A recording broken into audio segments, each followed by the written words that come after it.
Gujarat Titans match పోతానని చెప్పినా కదా, start అయినా. మొత్తం నేను ఒక్కనే కాదు, ఒక 8 మంది దాకా కలిసి పోతున్నాం అన్నమాట ఫ్రెండ్స్. కాబట్టి మస్తు చిల్లుండబోతున్నది. అయితే మనం కంటిన్యూగా 3 ఓడిపోయినాం కదా, కనీసం ఈ రోజన్నా ఈ మ్యాచ్ గెలుస్తామో లేదో అక్కడికి పోయి లైవ్లో చూద్దాం. ఇప్పుడు మనం జిమ్ఖానాలు ఉన్నాం. అయితే ఇప్పటికే ఈ టికెట్లు అనేది ఆన్లైన్లో బుక్ చేసిన. నేను ఈ రోజు వచ్చి తీసుకున్నాం. చెప్పినా మొత్తం ఫ్రెండ్స్ వస్తున్నారని, అందరి టికెట్లు నేనే కలెక్ట్ చేసిన. వాళ్ళందరూ ఆన్ ద వేలు ఉన్నారు.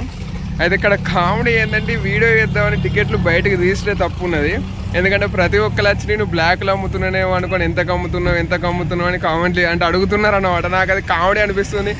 చెప్తూనే ఉంటారు, ప్రతిసారి చెప్తూనే ఉంటారు టికెట్లు అనేవి ఓన్లీ ఆన్లైన్లోనే బుక్ చేసుకోవాలని. అయినా కూడా ఇక్కడికి వచ్చి ట్రై చేస్తూ ఉంటారు. దానికి తోడు నేను ఒక వీడియో తీసుకుందామని ట్రై చేస్తూ ఉంటే బ్లాక్లు ఉన్నాయా అని అడగబట్టారు. నాకైతే కామెడీ అనిపించింది, వీళ్ళకి ఏం చెప్పాలని. అయితే టికెట్లు అనేవి కలెక్ట్ చేసినా కదా, ఇక ఇక్కడలో మెట్రో ఎక్కి డైరెక్ట్ స్టేడియంకి వెళ్ళిపోదాం.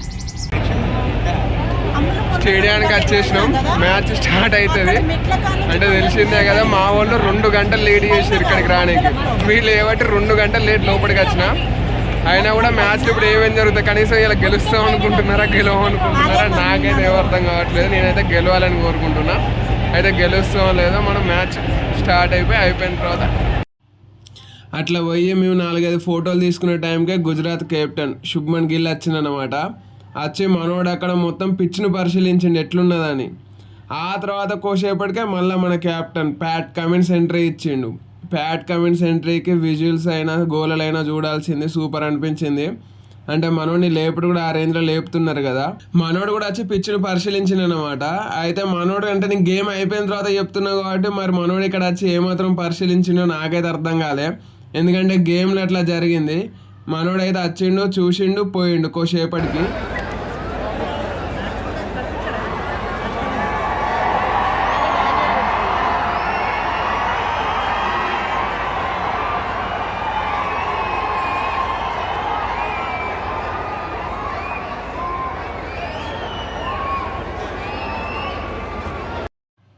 కాటేరమ్మ కొడుకు క్లాస్ అని ఎంట్రీ. మనోని ఎంట్రీకి అరిచిన అరుపులు వినిపించాలనే నేను సైలెంట్గా ఉన్నా ఇంతసేపు. అయితే మనోని ఎంట్రీకి అయితే మామూలుగా ఫ్యాన్స్ అందరు పిచ్చి ఎక్కిపోయినట్టు చేసారు. క్లాస్ అని ఎంట్రీ ఇచ్చిండు. ఎంట్రీ ఇచ్చి ఫస్ట్ బ్యాటింగ్ ప్రాక్టీస్ చేసిండు. ఆ తర్వాత కోసేపటికే మా ముందడికి వచ్చి ఫీల్డింగ్ అనేది ప్రాక్టీస్ చేసిండు అనమాట. ఫ్యాన్స్ తోటి కూడా మనోడు మంచిగానే ఇంటరాక్ట్ అయ్యిండు. హాయ్ ఎప్పుడు అది ఇది అయినట్టు. అదే ఫ్యాన్స్కి ఎంతో సంబరాన్ని ఇస్తుంది కదా. అయితే ఇక్కడ మనోడు ఫీల్డింగ్ ప్రాక్టీస్ ఎందుకు చేస్తున్నాడో అర్థం కాలేదు. ఎందుకంటే వాళ్ళు ఒకవేళ క్లాస్ అని ఫీల్డింగ్ చేస్తాడా అని నేను అనుకున్నా. కాకపోతే మనోడు ఇట్లా బాగానే ఫీల్డింగ్ ప్రాక్టీస్ చేసిండు అనమాట. దాంతో ఇషాన్ కిషన్ ఇట్లా కీపింగ్ చేస్తున్నామో అనుకున్నా. కాకపోతే అట్లా జరగలేదు. కొద్దిసేపటికి మనోడే కీపింగ్ ప్రాక్టీస్ చేసిండు అనమాట. దాంతో ఆ మనోడే కీపింగ్ చేయబోతున్నాడని ఫిక్స్ అయ్యారు. కాకపోతే ఇక్కడ ఇట్లా బాల్ డ్రాప్ చేసినందుకు ఎంత సీరియస్ అయినా చూడండి, స్టంప్స్ని కొట్టిండు. ఆ తర్వాత ఇదంతా మ్యాచ్ స్టార్ట్ కావడానికంటే ముందు ఫ్యాన్స్ లోపల ఉన్న ఎనర్జీ, ఫుల్ ఎనర్జీతో ఉండే ఫ్యాన్స్. హైదరాబాద్ ఫ్యాన్స్ అంటేనే క్రికెట్ మస్తు ఎనర్జీ ఉంటుంది. దానికి తోడు ఇషాన్ కిషన్ వచ్చి అందరికీ హాయ్ ఎప్పుడు ఇంకెక్కువ ఎనర్జీని తెచ్చిందనమాట. ఆ తర్వాత కోసేపటికి అభిషేక్ శర్మ, ట్రావిస్ షేక్లో షేక్ అయిన అభిషేక్ శర్మ ఎంట్రీ ఇచ్చిండు గ్రౌండ్లోకి. మనోడు ఎంట్రీ ఇచ్చిండు, పోయి అందరినీ కలిసిండు అన్నమాట. అట్లా కలుసుకుంటా మనోడు ఎక్కువసేపు బ్యాటింగ్ ప్రాక్టీస్ చేయడానికి వచ్చిండు. కాకపోతే ఎక్కువసేపు ప్రాక్టీస్ చేయలేదు. మరి ఎందుకు ప్రాక్టీస్ చేయలేదు అర్థం కాలేదు, కానీ బ్యాట్ పట్టుకొని వచ్చిండు. అట్లా కోసేపు స్వింగ్ చేసినట్టు చేసిండు అంతే బ్యాట్ను. ఆ పిచ్చుని చూసుకున్నాడు, అట్లా కోసేపు స్వింగ్ చేసిండు బ్యాట్ను అంతే తప్పించి ఎక్కువసేపు ప్రాక్టీస్ చేయలేదు. ఆ ప్రాక్టీస్ చేయకపోవడమే మరి మ్యాచ్లో ఉన్న దెబ్బ కొట్టింది ఏందో తెలియదు. కానీ నేను ఇదంతా మ్యాచ్ అయిపోయిన తర్వాత చెప్తున్నా కాబట్టి, మ్యాచ్ తర్వాత ఏం జరిగిందో నాకు తెలుసు కాబట్టి ముందే వస్తున్నాయి మాటలు అన్నీ. ఇక్కడ ఇట్లా చేసి ఉంటే మంచిగా ఉండేదని. ఆ తర్వాత ఇక్కడ మన వాళ్ళందరూ మళ్ళీ ఫుట్బాల్ అనేది స్టార్ట్ చేసారు అనమాట. మ్యాచ్కి ముందు వామప్లా చేస్తారు కదా, అట్లా ఇక్కడ అందరు ఫుట్బాల్ ఆడుతూ ఉంటే అక్కడ నితీష్ కుమార్ రెడ్డి స్ట్రెచ్చింగ్ అనేది చేస్తూ ఉన్నాడు. మనోడు వీళ్ళతో కలిసి కలవలేదు, అంటే ఫుట్బాల్ ఆడలేదు. ఇక్కడ షమీర్, రాహుల్ చహర్, ఆడమ్ జంప వీళ్ళందరూ ఫుట్బాల్ ఆడడం మొదలుపెట్టారు. కాకపోతే అక్కడ నితీష్ కుమార్ రెడ్డి మాత్రం స్ట్రెచ్చింగ్ చేసిండు. ఆ స్ట్రెచ్చింగ్ తన ఇన్నింగ్స్లో కూడా చేసిండు. చాలా స్లోగా ఆడిండు, అది మనం అందరం చూసినాం. అయితే ఇట్లా ఇదంతా ప్రాక్టీస్ జరుగుతూ ఉంటే కోసేపటికి ఐపీఎల్ ఎంటర్టైన్మెంట్, అంటే ఐపీఎల్కు ఇంటర్నేషనల్ క్రికెట్కు తేడా ఇదే కదా, చీర్ గర్ల్స్. గుజరాత్ టైటన్స్ యొక్క చీర్ గర్ల్స్ అనేది వచ్చిరనమాట. అయితే మన హైదరాబాద్లో చీర్ గర్ల్స్కి కూడా హీరోయిన్ రేంజ్లో ఎంట్రీ. వాళ్ళ ఎంట్రీకి అరుపులు మామూలుగా లేదు. ఇక ఆ తర్వాత ఇదంతా స్టార్టింగ్ ఎండింగ్కి వచ్చేసరికి అందరికీ కారిపోతుంది తెలిసిందే. స్టార్టింగ్లో ఉన్న ఎనర్జీ, మనం మ్యాచ్ గెలుస్తామన్న ఉద్దేశంలో స్టార్టింగ్లో ఫ్యాన్స్ అందరు ఫుల్ ఎనర్జీగా ఉండే. అయితే అప్పటికే మనం టాస్ ఓడిపోయినాం, బ్యాటింగ్ చేయాల్సి వచ్చింది. అయితే అక్కడ గుజరాత్ ప్లేయర్లతో పాటు మన బ్యాటర్లు అందరూ క్రీజ్లోకి ఎంట్రీ ఇస్తున్నారు అన్నమాట. దాంతో అందరు ఫ్యాన్స్ అందరు ఫుల్ క్రేజీ అయిపోయారు. అయితే మనోళ్ళు ఎట్లా పర్ఫార్మెన్స్ చేస్తారో అని చూడాలని ఫ్యాన్స్ అందరు ఎన్నో ఆశల కొద్ది. నేనైతే కనీసం 3 ఓడిపోయినా ఇయ్యాలన్నా గెలిస్తే బాగుంటుంది అన్న ఉద్దేశంలో ఉన్నా నేనైతే. కాకపోతే అట్లా జరగలేదు.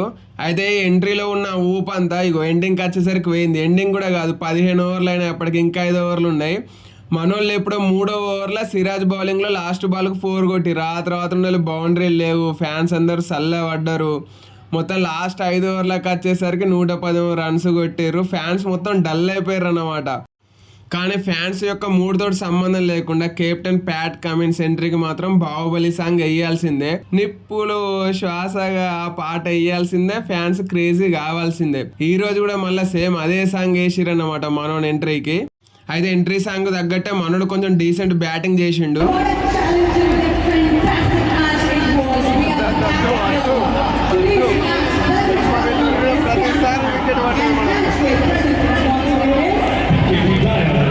టార్గెట్ 153. లాస్ట్ టైం లక్నో పైన 10 ఓవర్లలో కొట్టినాం. ఇప్పుడు మరి 153ని మనోడు పవర్ ప్లేలు ఓడిపోకపోతే చాలు. చూద్దాం 10 ఓవర్లలో గుజరాత్ వాళ్ళు కొట్టకపోతే మనం గెలిచినట్టే. ఇదే నేను అనుకునేది.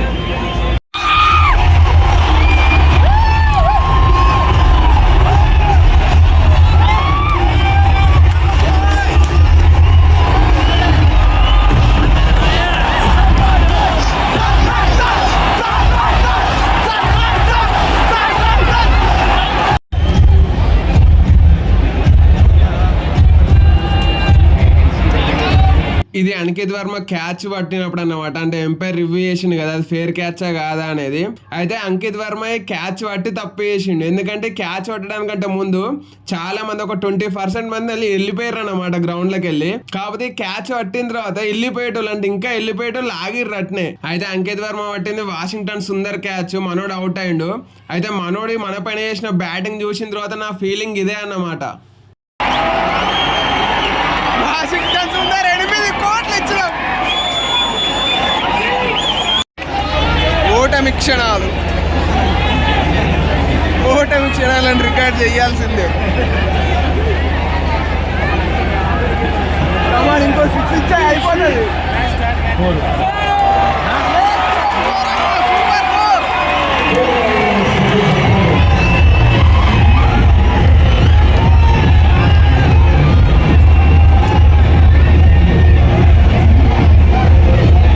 అసలు అభిషేక్ శర్మకు బౌలింగ్ అనేది ఎందుకు ఇచ్చింది? What is the reason behind that? నాకు ఇప్పుడే తెలియాలి.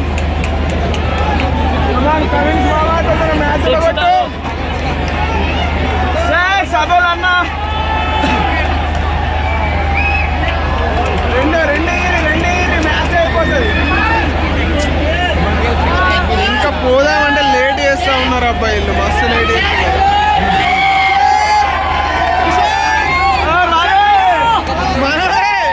మనోడే మ్యాచ్లు 4 ఓవర్లు ద బాయ్ అభి. అంటే ఇప్పుడు ఈ సింగిల్ కట్టడి చేయడానికి ఫీల్డర్లు అందరూ లోపలికి పోవాలన్నా? లాస్ట్ బాల్కి లాస్ట్ సింగిలా కాదే, 3 ఓవర్లు ఉన్నాయి. సింగిల్ కోసం లోపలికి ఎందుకు పోతుర్రు అబ్బా? అయ్యో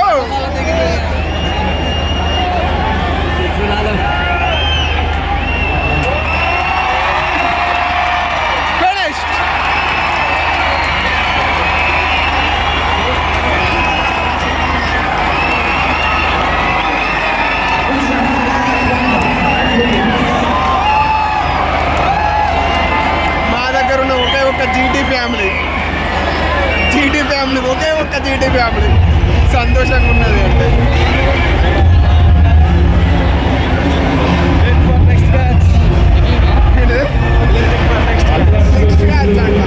ఇంకా గెలుస్తావా నెక్స్ట్ మ్యాచ్? పంజాబ్ తోటి, అది కూడా నెక్స్ట్ మ్యాచ్. అయ్యో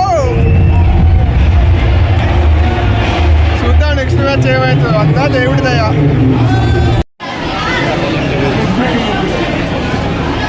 ఏం చేసిండు మనోడు? 30 బాల్లో నెక్స్ట్ మ్యాచ్లో ఓపెనర్ మనోడే. నెక్స్ట్ మ్యాచ్లో ఓపెనర్ రావాలి. లేదంటే నేను కట్టాను. సన్ రైజర్స్ లాంచ్ అంట ఓడిపోయిన తర్వాత కూడా అందరిలో ఇంకా నమ్మకాలు అనేవి ఉన్నాయన్నమాట. మనం గెలుస్తాం అనేది గెలవ నెక్స్ట్ పంజాబ్ మ్యాచ్లో 12వ తారీఖు. ఇక మ్యాచ్ ఓడిపోయిన బాధ ఒకటి అంటే ఇక్కడ ఇదో బాధ. మెట్రో ఉప్పల్ మెట్రో మ్యాచ్ రోజు 12 గంటల వరకు 1 వరకు కూడా నడుపుతామని చెప్పిన వాళ్ళు 11కే క్లోజ్ అంటున్నారు. ఎవరిని లోపలికి రానివ్వట్లేదు. మరి వీళ్ళది ఇదేంత ఎక్కువ అర్థం కావట్లేదు. ఇప్పుడు మళ్ళీ ఇంకా ఉన్నది స్టేడియం మెట్రో దాకా పోవాలి. స్టేడియం మెట్రో ఓపెన్ అంట, కాబట్టి ఉప్పల్ మెట్రో మాత్రం క్లోజ్ అంట. 2 పక్క పక్కనే తీట. పదండి లెట్స్ గో. అండ్ ఇప్పుడు స్టేడియం మెట్రో దాకా మళ్ళీ నడుచుకుంటూ పోవాలి. అండ్ ఉప్పల్ మెట్రోలోకి వెళ్ళి పోతున్నాయి కదా స్టేడియం మెట్రో దాకా పోయేటి. కాకపోతే మన వాళ్ళు ఎంతైనా గొప్పలే కదా, మన అన్నకి ఇట్నే ఉంటాయి మన పనులు. ర్యాపిడో బుక్ చేసుకొని రావాల్సి వచ్చింది. ఇదేంది స్టేడియం మెట్రో దగ్గరికి పోతానన్నాడు కదా, ర్యాపిడో ఎందుకు బుక్ చేసుకున్నాడు అని అనుకుంటారు కావచ్చు.